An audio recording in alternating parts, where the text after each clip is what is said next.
Hello everyone and welcome to this video. Now I did have a few other videos planned before uploading this one, but since I know I won't be able to wait, I'm going to be uploading this one as soon as possible, editing it possibly tonight. I just got home from work, but I have been dying to talk about the Shadow and Bone show, which is why the books that I have are out and about right now, and also by the title you know this. So what am I even doing? So I watched the Shadow and Bone TV adaptation in about 2 days with work, and oh my god, I loved it. I actually loved it. Now, I have issues with a lot of adaptations as they don't normally turn out great. They don't normally pleasantly surprise me. But Shadow and Bone pleasantly surprised me. I mean, with the first three, with the Shadow and Bone trilogy, we're not even talking about Six of Crows, but with the original trilogy, there was a lot that could be improved on, and there are some changes that were made, and honestly, those changes, I'm so happy that they were made because it made for a better story. There are some changes I didn't particularly like, but we'll get to those.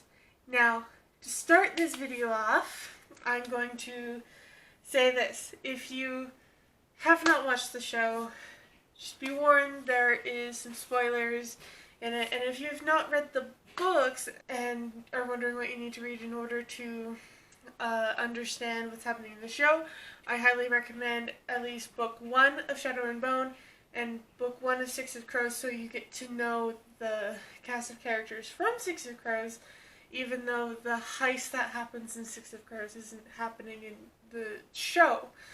They're on a different heist to kind of introduce the characters. So, all of that gone through, I'm spoiling the show now. The first things first, my likes. I love that, the first thing I love is Mel.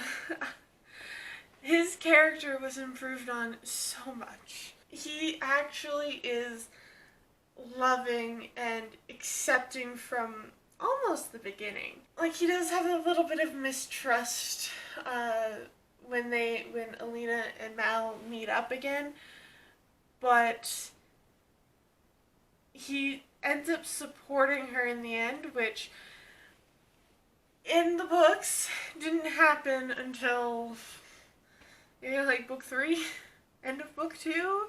Like, he didn't support her in any way. He wanted...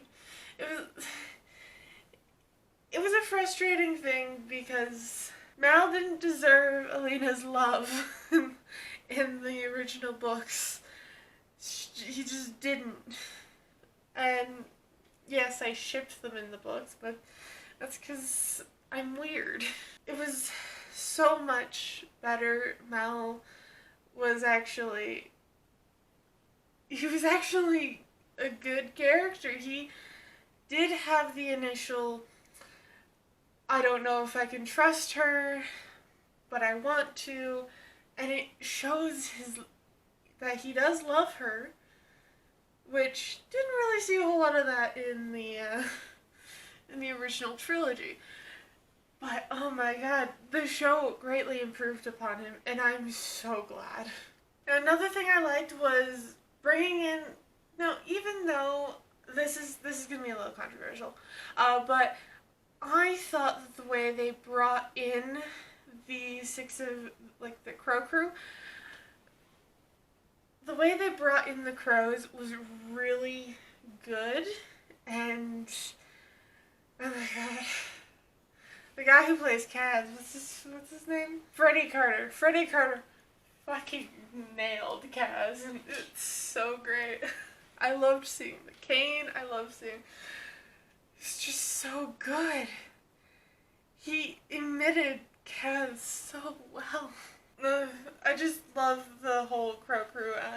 to see Inej's little path before she becomes like the Wraith and before she becomes who she is in the Six of Crows books, and it's so great. You can see her hesitation to kill.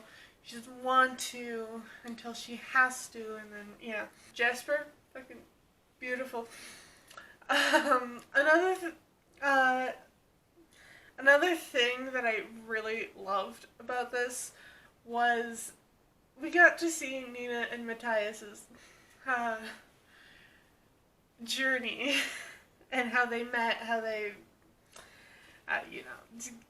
got together and stuff like that, and all the betrayal. Matthias. I loved every bit of it. And Nina, oh my god, please, Nina. Perfect. Honestly, everything about this show was perfect casting. Something else that I loved was making Alina have Shu. Now, that wasn't a thing in the books, not at all. But Alina always felt like an outsider in the books, but there was no like reason why other than she looked sickly.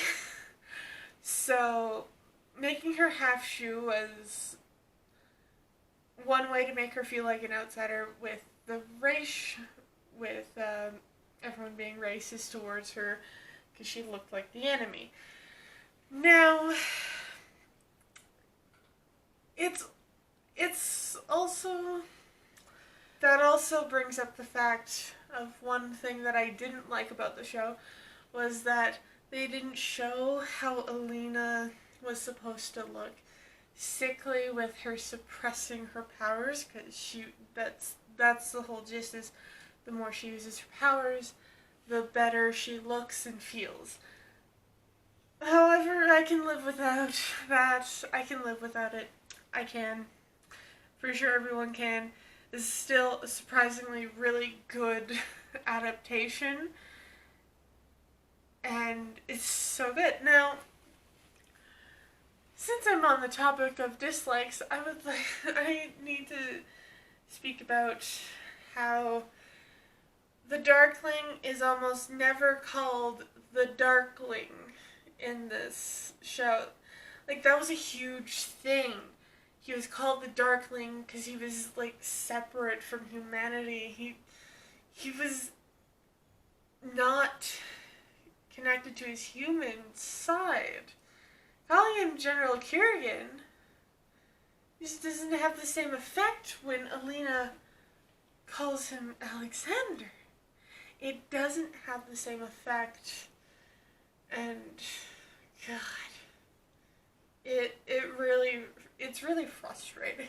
Yeah, I would have preferred he be called by the Darkling a lot more, but I understand. Yeah, I don't have many complaints, actually, about the show. It was all really well done, really well shot, all of it was just really good. And I don't say that lightly. So, yeah, there were a few things, again, that were... The things had to change. Some of the changes I liked, and some of them I didn't. Like, the whole Darkling thing and the whole Alina sickly look thing. Something about the show. This is the goat. I forget the goat's name, because I've only watched the show once so far. But I'm going to be doing a rewatch at some point. I don't know when. When do I have time? I don't know. But oh my god, the goat. The goat was perfect. The goat was beautiful. Oh, there's one more thing. So Genya, being a tailor, she isn't supposed to have like a power to make others look exactly like other people. That's something that happens in the Six of Crows universe. Well, Six of Crows timeline because of Jurda Perrin. I have no idea if I'm pronouncing that right. But And that's a drug that amplifies a Grisha's power. So, what? Just, what? Genyu's not supposed to be able... The whole decoy thing didn't make sense, because she wasn't supposed to be able to do that. Genya wasn't strong enough for that, really, because no Grisha is strong enough for that. It takes Jirta Param to do that, and that will actually kill the Grisha in the end. There's a mistake that was made, and it's hard to overlook. But I will overlook it for now. I just wonder how that's gonna tie into the whole Jirta Param thing. If they... Again, I don't even know if I'm saying it. I don't even know if it's called Jirta Param. I know it's Jirta and then something. But it's gonna be interesting how that develops if they get to the Six of Crows kind of storyline and everything. Can't wait for that though. Yay! Honestly, I'm just making this video to say that the show pleasantly surprised me. These are the changes I liked, the changes I didn't like. And honestly, everyone was so good in the show, and I loved it. And I loved the whole... Honestly, Ben Barnes, who plays the Darkling, he's so good. I bet you he's a sweetheart in real life. It's usually the sweethearts that can act as the best villains. It actually made me want to fall in love with the Darkling. In the books, I didn't like him. I had the strong feeling of darkness and evil, and I just refused. My heart refused to fall for that. I don't fall for the bad guys, in other words. Even if they're hot. But yeah. It was... Honestly, the show was really good, and it's receiving some really good reviews, and I'm really thankful for that. So I'm hoping that it's being picked up for a second season, and I can't wait for that. I love it. I just can't wait. So, that's it for this video. If you have not seen the Shadow and Bone TV show on Netflix, but you have read the books, I highly suggest you go and watch it. It's actually really good for an because a lot of adaptations fail. This one, I think, can succeed. It's so good. In my personal opinion, it is anyways. But yeah. Yeah, that's it. If you like this video, give it a thumbs up. And if you want to see more content from me, hit that subscribe button, ring that notification bell so you get notified when I make new videos. And I will see you all in the next video.